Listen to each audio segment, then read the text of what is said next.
Let's turn to the weather now. This is a look at the time-lapse video of the storms we captured moving through our area today. They came in quick, but we needed this rain in a big way.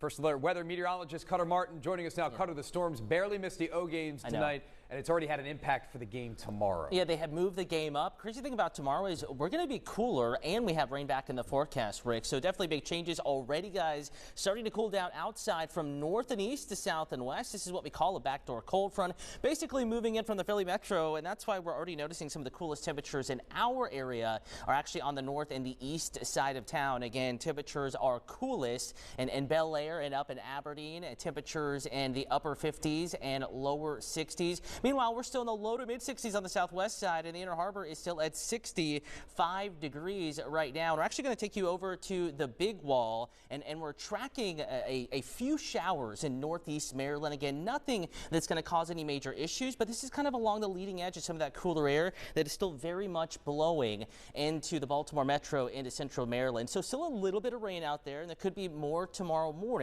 But the main story tomorrow, it's not going to be out the door in the morning. It will be tomorrow afternoon. Case in point, hour by hour, we're waking up to 50s and it's cloudy, it's breezy, but mostly dry. So any chores, errands, outdoor activities you have going on, morning looks at least okay, but the afternoon, cooler. We're staying in the 50s in many areas, and the rain will increase. Could be heavy, but we, again, need it. Tracking a better Sunday and more rain next week coming up in your Super 7-day forecast. Rick.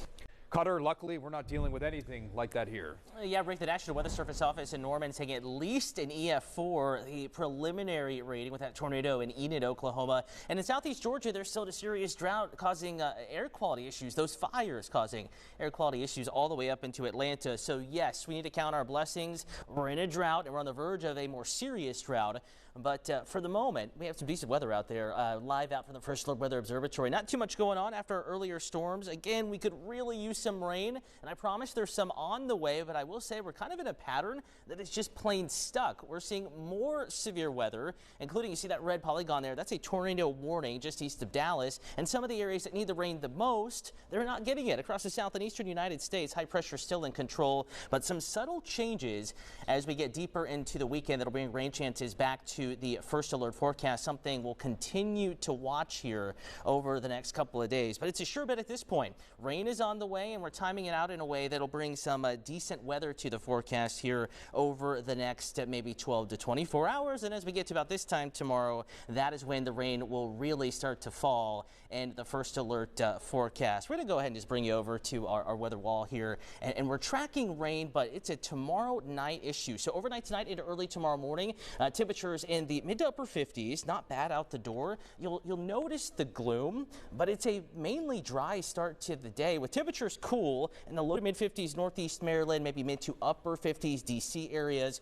So a cool start with that breeze factored in. It will feel even cooler than that. Again, temperatures in the low to mid 50s through the morning hours, 57, 10 o'clock in the morning, 58 at 11 a.m. And again, no rain icons here at most, a sprinkle or two. So I don't want you to think that tomorrow's going to be a total washout. We're really just watching the evening time, a little less than 24 hours from now for the really widespread rain back in the forecast. In your Maryland cast, we're looking at 60s in the mountains, western Maryland as well in the 60s, and then 50s and 60s the farther east you get. Tomorrow is one of those days where northeast Maryland, Cecil County friends, will probably have some of the chilliest temperatures to deal with. You can kind of get that picture here. We're 56 up in Bel Air, upper 50s, mid to upper 50s down the northern half of the eastern shore, north of Route 50, 59 to 60 in Baltimore, and solidly in the 60s farther south and west, closer to DC. Just takes longer for the cool air to get in there.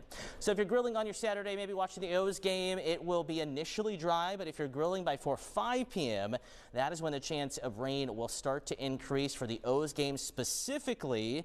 We've moved up the first pitch, 12:05, looking like a mostly dry game, though chilly and breezy with lots of clouds. The risk of rain will increase thereafter. Initially dry at noon, but watch how the rain builds in as we get into the 4-5 p.m. time frame, pouring in parts of the area by 8 to 9 p.m. You see the yellows and the oranges, especially south and west of Baltimore. That moves over to the eastern shore as we get into mid-evening. And it's an overnight steady kind of drizzly rain that'll wind up kind of end as we get into our Sunday Sunday morning rather, between now and then, half an inch to an inch of rain in the first alert forecast. Monday, we're back to sunshine, clouds, and showers back as the O's return for baseball on Tuesday. More rain chances near 70 Wednesday and Thursday.